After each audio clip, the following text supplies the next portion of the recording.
અણિયારા ગામ મેંદરડા તાલુકાની આ ઘટના આપને મારે કીધા વિના નહીં રહેવાય. એક મારી ફરમાઈશ છે, એ મારા આનંદ ખાતર મને ગમે છે એટલે રજૂ કરું છું. તમને ગમે ન ગમે એ તમે જાણો.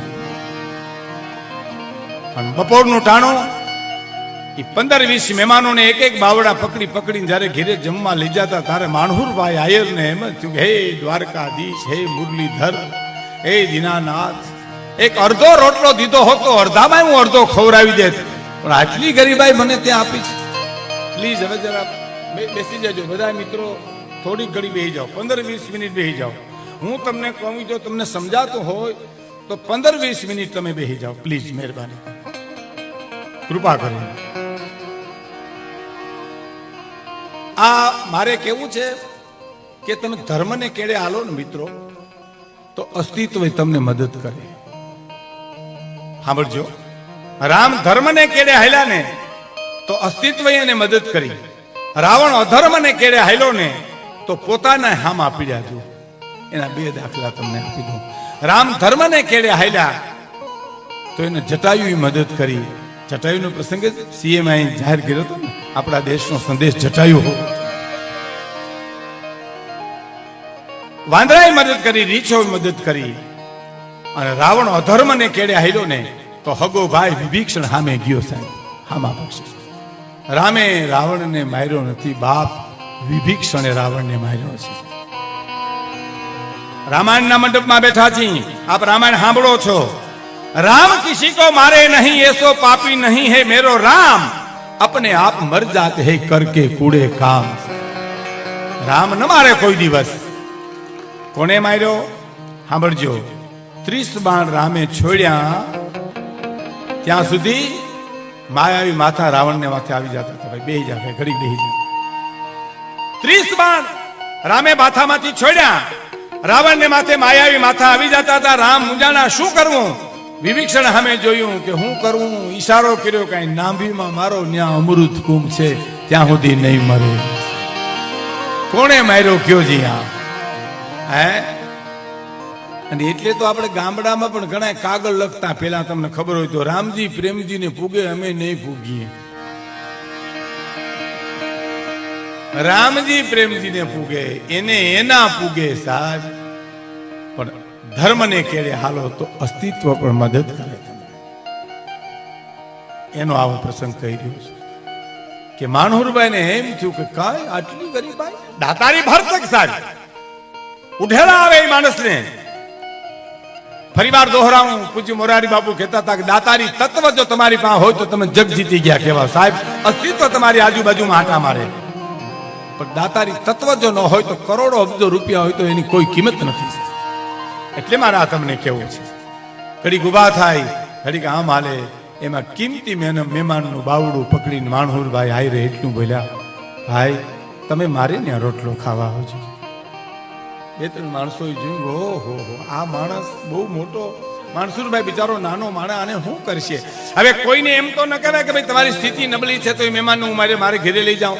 પણ ડાયા માણસે રસ્તો કાઢ્યો કે માણહુરભાઈ એને મારે ઘરે એટલા માટે લઈ જાઉં, મારે બીજા મહેમાનો આવ્યા છે ને એની આરે થોડું વ્યવહારિક કામ છે. એમ તો હા, એમ કરો ને, હું મારે ઘરે જમાડીને તમારે ઘરે મૂકી જાય. પકડ્યું બાવડું સાહેબ, અને ટૂંકમાં એને ઘેરે લઈ આવી, ઓસરીમાં બેહાડી, ઓરડામાં જઈ માણહુરભાઈ એટલું બોલ્યા, આયરાણી. અને ઓરડો ઓઢીને બેઠેલી આયરાણી એટલું બોલી, હા આયર, એક મહેમાનને જમવા લઈ આવ્યો છે. ઓહો સાહેબ, લખવું ના લખી લ્યો, દેવાય બોદર લખી શકે. આયરાણી આવેલ માણસોની હારે દુશ્મનને મોટો કર્યો છે ને, એને હણગારીને મોકલી દેજો, પણ આયરાણી રાહ રાખતા વાત કરજો. એ તો પુરુષ લખે, અમલ તો ભારતની આર્ય નારીને કરવો છે. એ અમલ તો જનનારી જનેતાને કરવો છે. હું પ્રસંગ હું તમને પછી કહીશ, પણ આટલું જ પુરુષ બોલ્યો કે મહેમાનને જમવા માટે લેવો છો. અને આયરાણી એટલું બોલી, આયર ઘરમાં કાંઈ નથી, 2 દી થયા તમે મેં ખાધું નથી, અને તમે મહેમાનને લઈને આવ્યા, તમને વિચાર નો આવ્યો? અને પછી જે પુરુષ જવાબ આપે છે, આયરાણી મને ખબર છે ઘરમાં કાંઈ નથી, હું ઘરનો ઘરધણી છું, પણ તો તમે શું કામ લઈ આવ્યા મહેમાનને? હવે આયરનો જવાબ સાંભળજો કે આયરાણી હું એટલા માટે લઈ આવ્યો કે મારાથી રહેવાનું નહીં, એનું હું કરું? ઈ મારાથી રહેવાનું નહીં ને, ઈ તમારી આહિર કુળની પરંપરા છે સાહેબ. મારાથી રહેવાનું નહીં એનું હું શું કરું? અને આયરાણી એ જ ક્ષણે આંખના હું લોહી નાખ્યા અને એટલું કીધું, આયર કોઈ ચિંતા કરતા નહીં, હમણાં હું મહેમાનને જમવા બેહાડી દઉં. જાઓ મહેમાનની હારે બેસો. મહેમાનની હારે બેઠા. થોડી 15-20 મિનિટ પછી આયરાણી એટલું બોલ્યા, પધારો મહેમાન જમવા. ચાકડો નાખ્યો. આ વાત મને બહુ ગમે સાહેબ, હું મારા આનંદ ખાતર કરું છું. ચાકડો નાખ્યો, પધારો. મહેમાને કીધું, માણુભાઈ તમે તો, હું તો જમીને જ હજી ચોરે આવ્યો હતો ભાઈ, મારે કઈ જમવું નથી. જોયું, હું તો જમીને જ હજી ચોરે આવ્યો હતો, તમે જમી લો. ચાકડો નાખ્યો, થાળી મૂકી, પાણીનો લોટો ભર્યો. રસોડામાંથી બાઈ એક મીઠાની સપટી મૂકી થાળીમાં અને એટલું બોલી, ખીલીને ખુખારા દયા પરસુ મેં પતરી, સજન તું ગણજો અસાંજી સંપત હતરી.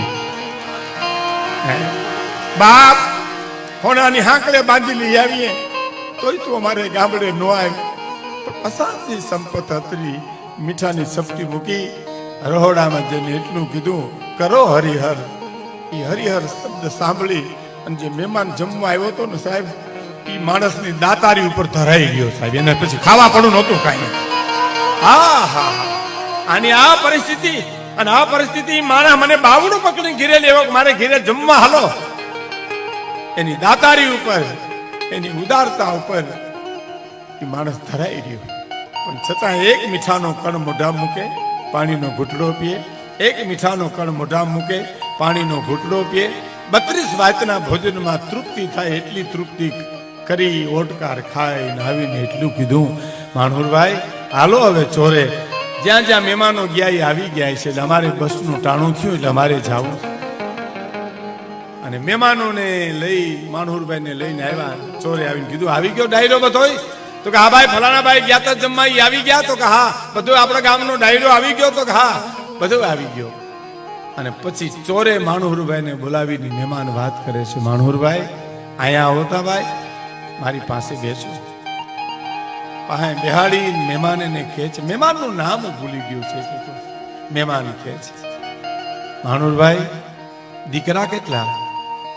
એક જ દીકરો ભાઈ. હા, દેખાણો નહીં, મેં જોયો નહીં. તો કઈ બાર ગામ મોકલો તો 2 દી થયા. હા હા હા, એક દીકરો. કેટલી ઉંમર? 21-22 વર્ષની ઉંમર છે. એમ? ડાયરો સાંભળો છો? ચોરે બેઠેલા ડાયરા સામે જોઈને મહેમાન બોલ્યો, તમે સાંભળો છો? તો કે હા. માણુરભાઈ તમારા દીકરાને મારી દીકરી પરણાવું છું, જાડી જાન જોડીને મારે ગામડે આવજો. તમારા દીકરાને મારી દીકરી પરણાવું છું, જાડી જાન જોડીને મારે ઘેરે આવજો. કારણ કે ગરીબ સમજીને હું તને દઉં તો જિંદગી ભરનો તું મારો ઋણી રહે, પણ મારી દીકરીને તારા દીકરાને પરણાવું, ગાડાના કર્યાવર ભરી ભરી અને દઉં, જેથી કરીને હું ઋણી રહું પણ કોઈ દી તું મારો ઋણી ન રહે. આ મૂડી છે આપણી, આ સંસ્કાર છે. અને પછી